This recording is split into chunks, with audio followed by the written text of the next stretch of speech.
I found 0 stones, huh? Yeah, numbers in this game get a little wonky, so that's why we're here today.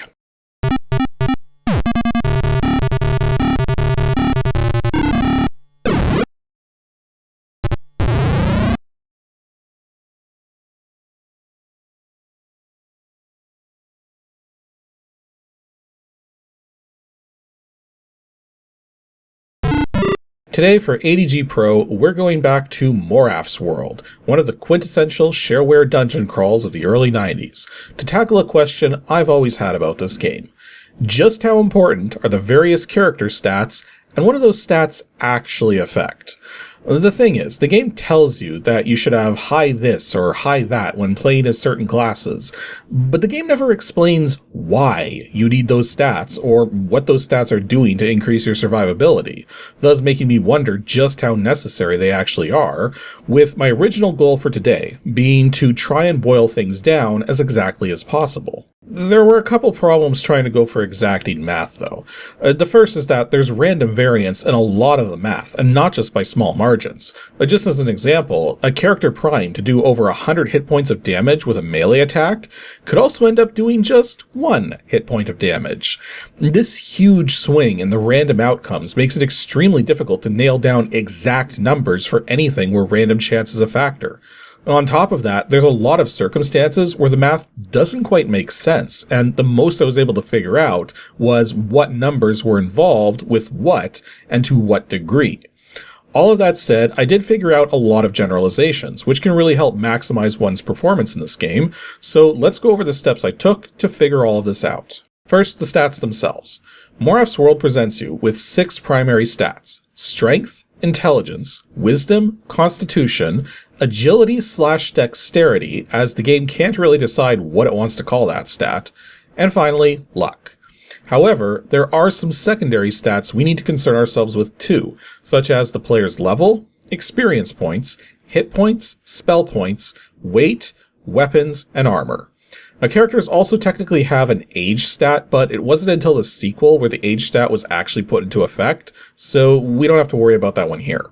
Now, the character creation process itself already has some nuance here, as you first select a race to determine the baseline for your starting stats, but since you get a lot of control over how these stats pan out, unless you're trying to maximize a particular stat to an extreme degree, it actually makes more sense to choose whichever race is going to provide you with the most stat points to work with. To that end, the total stat points for each of the races are 132 for humans, 126 for both elves and dwarves, 127 for hobbits, 126 again for gnomes, only 120 for ogres, 127 for sprites, and 126 for imps.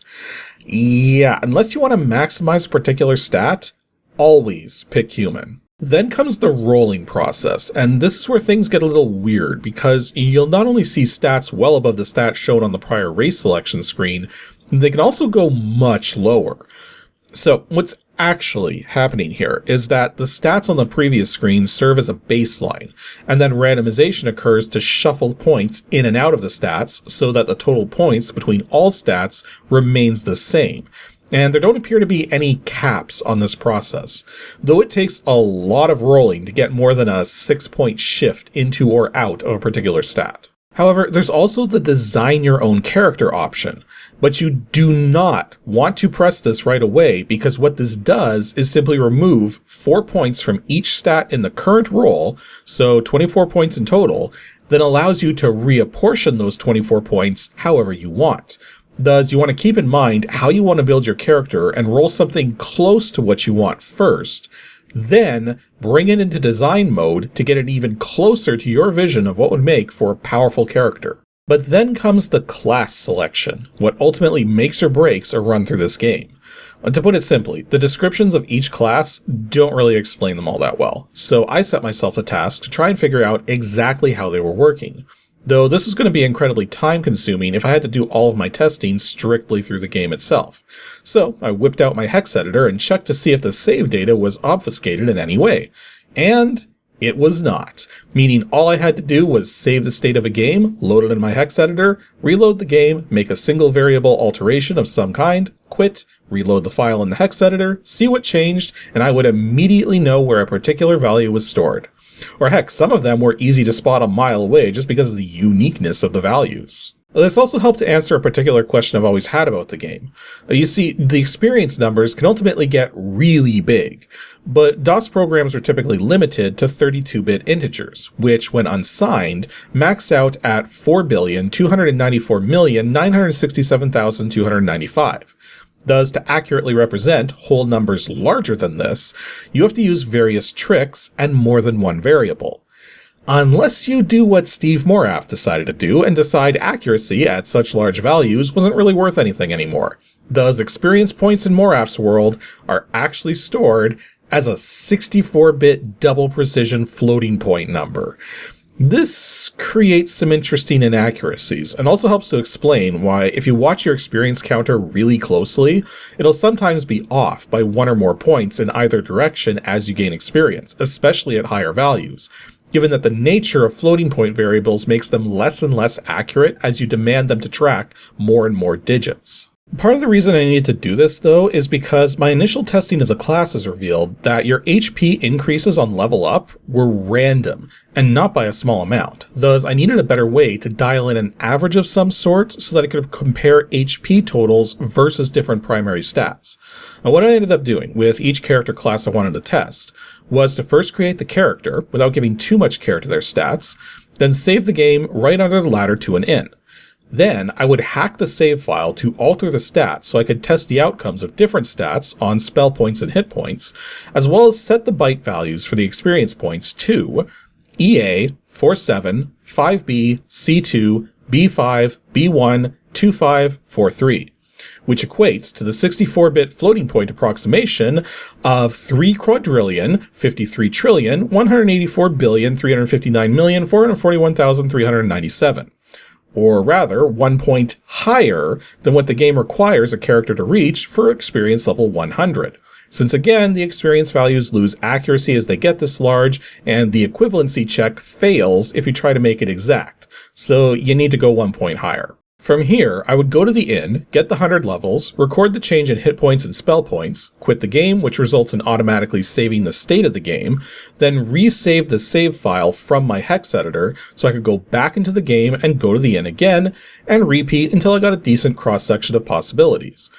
Unfortunately, because of how wild the randomization is for hit points, it was impossible to dial in precise averages, so instead I have rough approximations, whereas for spell points, there's zero randomization. So you'd think it would be possible to dial them in, except whatever math is in play to determine how much to increase spell points by on level up has been done in a very weird way, and I couldn't nail down what was up with it. Just to give an example of what I mean, let's take a Sage class character. Start them with 100 spell points, give them 20 intelligence and 20 wisdom, give them 100 experience levels, and the result is 300 spell points, an increase of 200. If we instead give them 40 intelligence, they go up to 500 spell points, an increase of 400. Now, if we instead give them 40 wisdom, they again go up to 500 spell points. So, naturally, you would think 40 intelligence and 40 wisdom combined would bring the spell points up to 700, right? Nope, they only go up to 600. Same with if we only give them 60 intelligence or 60 wisdom, while 60 of both now brings the spell points up to 900. I mean, this math does not make any sense. Not to mention, some classes get different spell point amounts from intelligence compared to wisdom, so that just complicates things even more. All that said though, starting amounts for hit points and spell points aren't nearly as complicated. For hit points, it's simply your constitution plus luck. For spell points, it's a random amount based on the class, with the worshipper having the highest possible amount, monks and sages the lowest, and the other 3 magic casting classes get a similar middle amount of starting spell points. And yeah, that's the other thing I should mention, is that when it came to hit points, constitution and luck played the biggest roles in determining how many you'd get on level up. Though surprisingly, they don't actually have anywhere near as big of an effect as you would expect, unless you're playing as a fighter or sage, in which case your constitution and luck significantly affect how many hit points you get with each level. And the last thing I checked before compiling the final stat data for the different classes is which classes can use which weapons and which armor. The irony here is that the way weapon, armor, and even spellbook data is stored in the save file is incredibly wasteful, using an entire byte, 8 bits, just to store either a single 00 to indicate the lack of one particular weapon, armor, or spellbook, or a 01 to indicate the presence of that one weapon, armor, or spellbook. Thus, 8 bytes are used just to indicate which of the 8 weapons the player has, 8 bytes for the armors, and 120 bytes for the 120 different spellbooks. All of that could have been stored in just 18 bytes, 17 if you want to get super optimized, but either way, much less than the freaking 136 bytes in use here. Although this also let me explore what was up with the last armor slot, as I never really acquired any armor in the game better than titanium, but that goes in the 7th armor slot, making me wonder what was in the 8th slot. Well, the 8th slot is apparently ogre armor, and while I have no idea if it's legitimately obtainable or not, it is in the game, so I'm including it in the details here. So, let's start with the fighter. Fighters do not get any spells or spellbooks and have only a low chance to find magical items like spell papers. But they have the second highest HP totals possible, able to boost their HP per level considerably with high constitution, and to a lesser extent high luck, and they can even equip every weapon in the game and every armor in the game. Next up is the Worshipper, which is kind of a weird class. Firstly, they have the highest HP of any class that's not the Fighter or Sage, which still ends up being less than half of what the Fighter can achieve. And as is the case with every class other than the Fighter or Sage, they only get paltry HP bonuses from Constitution and Luck, with most of their HP coming from a fixed base value for the class. They do, however, have the highest spell points of all of the classes, getting about twice as many more spell points from Wisdom compared to Intelligence. But again, the math for spell points is weird, so there may be strange exceptions to this logic. Worshippers only get access to priestly magic, not wizard battle magic, and in terms of weapons and armor, they can't use any of them other than their bare fists and skin. I mean, you could technically buy robes from the armor shop, but this literally does nothing but waste a jewel piece. Next up is the Monk, designed to achieve success through a lack of possessions, as this is the only class who does not obtain any random drops from defeating monsters, short of stones to trade in for money, cups of healing, and shimmering orbs to restore spell points. However, to compensate for this, the Monk gets immediate access to every spell in the game. At least once the Monk has enough spell points to cast them all, given that the Monk and Sage both have the lowest spell point totals and get the same amount of spell points from Intelligence as they do Wisdom, while the Monk's hit points are about average, which is just slightly worse than the Worshipper. Now, one thing that's very curious, though, is that even though the Worshipper can't use any weapons or armor at all, the Monk is, surprisingly, allowed to wear leather armor. I mean, it's not much, but it's at least something. Next is the Wizard, who gets a decent amount of spell points, not as much as the Worshipper, the worst amount of hit points, though truth be told it's only slightly worse than the average amount, and can cast wizard battle spells, but not priestly spells. One important thing of note here is that the Wizard spell points are tied primarily to Intelligence, not Wisdom, though they do get some spell points from Wisdom. And when it comes down to it, though, a Worshipper with high Wisdom will have more spell points than a Wizard with equally high Intelligence. Now, as for equipment, the Wizard can wield sticks and knives, but cannot wear any armor whatsoever. Next is the Priest, which at first glance you're going to think is a class similar to the Wizard, just with access to priestly magic instead of the Wizard battle spells. Except that's not quite right. Priests have only an average amount of health and a similarly high amount of spell points to Wizards, though getting most of their spell points from Wisdom instead of Intelligence.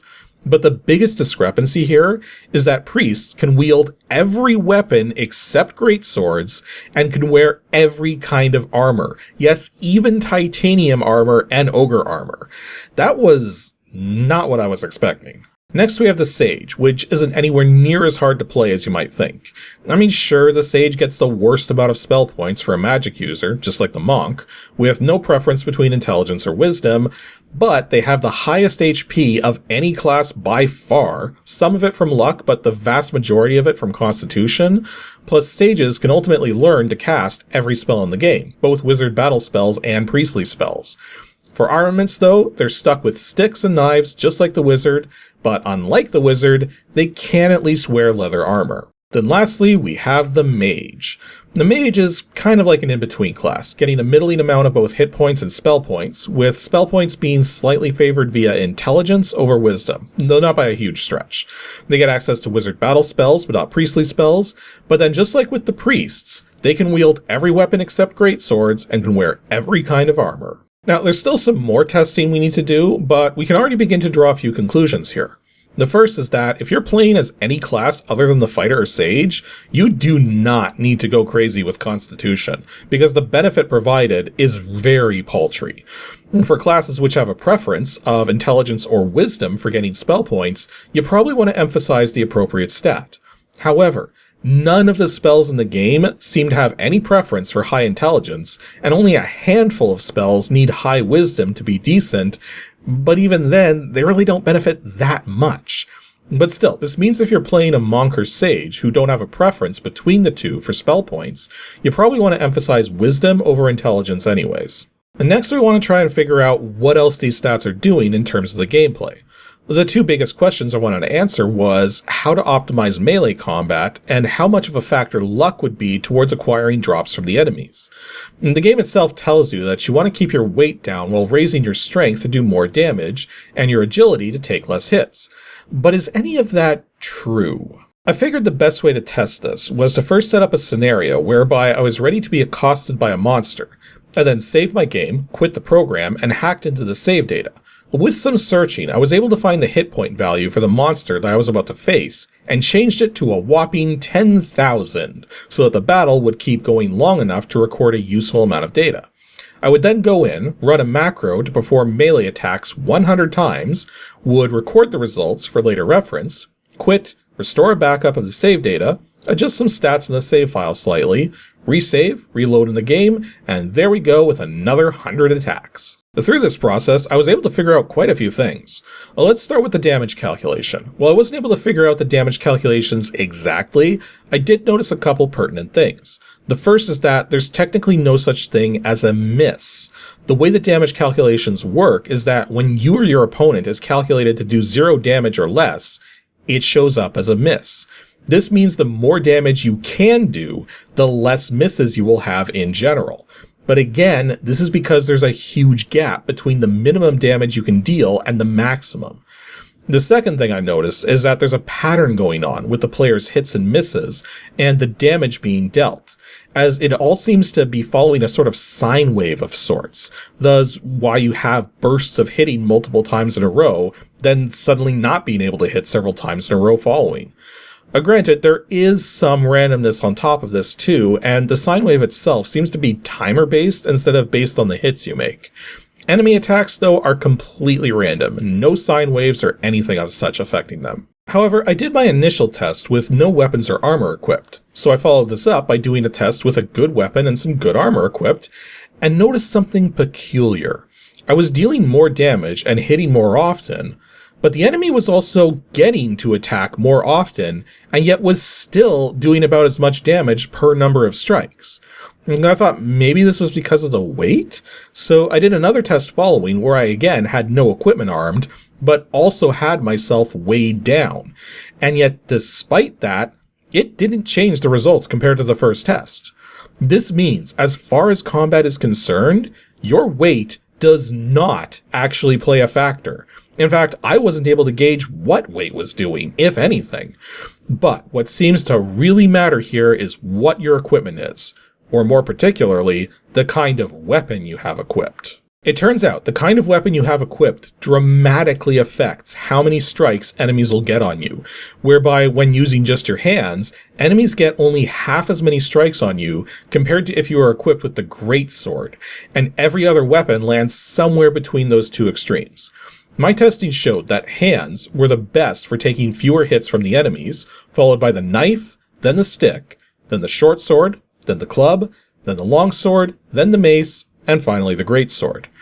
The bigger irony here is that weapons really don't improve your damage all that much. I mean, they do, and the higher damage does mean more strikes will hit overall, but once you get much further into the game, your experience level itself plays a bigger role in how much damage you deal compared to your weapon selection. And thus, if you want to take fewer hits, you gotta switch to weaker weapons. Then again, you might be thinking, well, what about armor? Well, get this. Armor in this game does freaking nothing. As far as I could tell from my testing, the kind of armor you wear not only has zero effect on how much damage you take, it also has zero effect on how often you get hit, how often enemies attack. It pretty much just adds to your carrying weight, thus making it harder to pick up stones when you come across them. Now, it's very possible armor does work properly in the sequel, but it certainly isn't doing anything here. But I also tested out the agility/dexterity stat and discovered that if you want to take less hits, that is the stat you want to worry about, as it makes a tremendous difference in how often enemies can strike you. My initial testing was with 20 agility, but if I triple it to 60, I literally take half as many hits from the enemies. And then the last major thing I decided to test was luck, because other than having an effect on hit points, I wondered if it had any other appreciable effects, specifically with the loot dropped from when you defeat monsters. Well, I did some testing, both with a low luck stat and a high luck stat, and recorded all of the drops from both runs, and really nothing significant changed between the two. Now, I believe luck does play a factor in finding the super special items like Rings of Regeneration, the Holy Hand Grenades, but the opportunities to obtain those things comes up so infrequently that there wasn't really a way to test it. In fact, during all of my testing for everything else, I only got the "you find" message once. So, with everything tested, here is the ultimate takeaway for the 6 primary stats. Strength directly ties into damage dealt, as does your experience level, keeping in mind that doing more damage also means fewer misses, since misses are only the result of the calculation doing 0 damage or less. Intelligence, only useful for getting lots of spell points as either a wizard or mage when leveling up. Wisdom, can help power up a handful of the spells, but mostly just boosts the spell points per level for worshippers and priests. Constitution, only useful for getting more hit points, and unless you're playing as a fighter or a sage, the increase per constitution point is minuscule. Agility/dexterity, greatly helps to reduce how often enemies get to strike you. And finally, luck. Works like Constitution to boost hit points, but to a lesser degree, and might help in getting the special items more often, but not confirmed. Plus, we learned a number of other lessons too. Only use stronger weapons early on for the damage boost, then switch to lesser weapons or fists later so that you take fewer hits. Ignore armor completely, it literally does nothing but waste your weight. And speaking of, don't worry about being overweighted, as it doesn't seem to have any effect on combat. Though naturally, your weight is checked when it comes to picking up new equipment or stones. And lastly, for those of you who want to hack your save files, here's a list of the pertinent save file addresses, what information is stored, and the kinds of values stored in those locations, all of which are found in the save file, which is represented by just a numeral. And yes, spell points are also stored as floating point values, though they're using single precision 32-bit floats instead of double precision 64-bit floats. Actually, every save slot has a minimum of 3 save files present, sometimes more, one of which is just the slot number as the file name, which stores character data, the slot number plus mon.map to save the states of monsters being tracked, and the slot number plus an additional number .dun to store the dungeon layouts. I'll have a text file linked in the video description too, so that you can download these details for easy access in the future. Anywho, that'll be all for today's ADG Pro video. Next up, 2 Saturdays from now, on May 30th, will be a standard Ancient DOS Games review, episode 357, where we're going to be taking a look at a DOS game so obscure that hardly anyone outside of Europe knows it exists, despite the fact it did have a US release, under a different name, and was made by the same studio which made freaking Tomb Raider. Although no, this game is nowhere close to Tomb Raider in terms of complexity or content, but still, make sure to stay tuned to get a taste of what else that company was making alongside its more popular titles.